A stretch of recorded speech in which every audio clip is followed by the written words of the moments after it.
வணக்கம் கண்ணுங்களா, நீங்கள் எப்படி இருக்கீங்க? ரொம்ப நல்லா இருக்கேன்.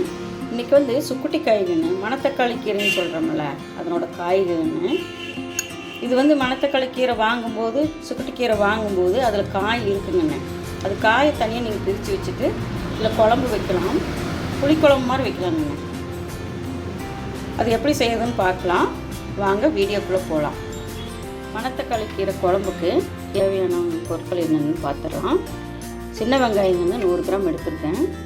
அடுத்தது புளி தண்ணி வந்து ஒரு நெல்லிக்காய் சைஸ் எடுத்து கரைச்சி வச்சுருக்கேன். அடுத்தது தேங்காய் அரை மூடி. அடுத்தது சாம்பார் தூள் செய்வோம் மிளகண்ணெய், குழம்பு தூள் சொல்கிறோம்ல, அது 1.5 ஸ்பூன் எடுத்துருக்கேன். அடுத்தது 3 தக்காளி எடுத்துருக்கேன். அடுத்தது வெந்தயம் ஒரு அரை ஸ்பூன் எடுத்துருக்கேன். அப்புறம் கொத்தமல்லி தூள் 2 ஸ்பூன் எடுத்துருக்கேன். 3 பூண்டு எடுத்துருக்கேன். அடுத்தது தேவையான அளவு உப்பு எடுத்துக்கலாங்கன்னு. இது எப்படி செய்யறதுன்னு பார்க்கலாம் வாங்க, வீடியோக்குள்ளே போகலாம். அடுப்பத்தை வச்சுட்டு ஒரு கடாய் வச்சுட்டேன்.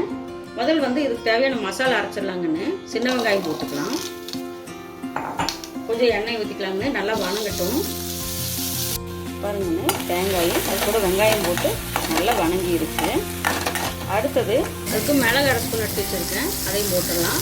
அடுத்தது சீரகம் 1 ஸ்பூன் எடுத்து வச்சுட்டு அதையும் போட்டுக்கலாம்.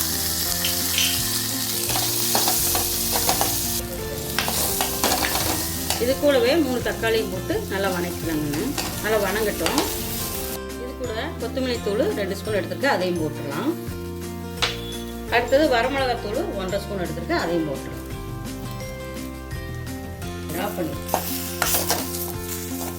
ஆஃப் பண்ணிடலாங்கன்னு. சரி, நல்லெண்ணெய் கொஞ்சம் ஊற்றிக்கலாம். எப்பவுமே புளிக்குழம்புக்கு வந்து நீங்கள் நல்லெண்ணெய் தான் ஊற்றணும். பாருங்க, கடுகு பொரியுது. சின்ன வெங்காயம் ஒரு 5-6 வெங்காயம் அரிஞ்சு வச்சுருக்கிற பொடியை அதையும் போட்டு, அப்புறம் கருவேப்பிலை, சுக்குட்டி காய்கன்னு அது இந்த எண்ணெய்க்குள்ளேயே நல்லா வணங்கட்டும். போட்டுடலாம். நல்லா கழுவி சுத்தம் பண்ணி போட்டுருக்குங்க. நல்லா வணங்கட்டும்.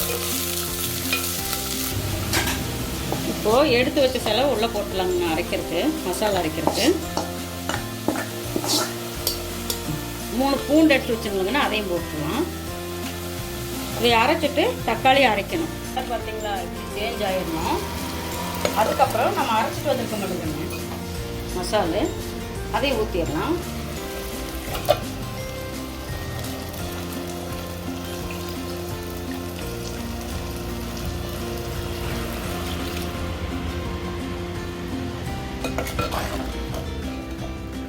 நல்லா தொலாய் விட்டு கொஞ்சம் கெட்டியாக இருக்கணுங்க. குழம்பு கொஞ்சம் மாதிரி இருந்தால் தான் நல்லாயிருக்கும். அது கூட புளி தண்ணி நெல்லிக்காய் அளவு எடுத்து வச்சது அதை கரைச்சி வச்சுருக்க உள்ளே ஊற்றிடுறேன். அது கூட வெந்தயம் வந்து ஒரு பிஞ்ச் எடுத்து வச்சிருந்தேங்கன்னு, அதை உள்ளே போடுறேன். பாருங்கன்னு, நல்லா கொதிச்சு வந்துடுச்சு. எண்ணெய் அப்படியே கசிஞ்சு வந்துருக்கு பாருங்க. இதான் பக்குவம். அப்படியே ஆஃப் பண்ணிடலாம்.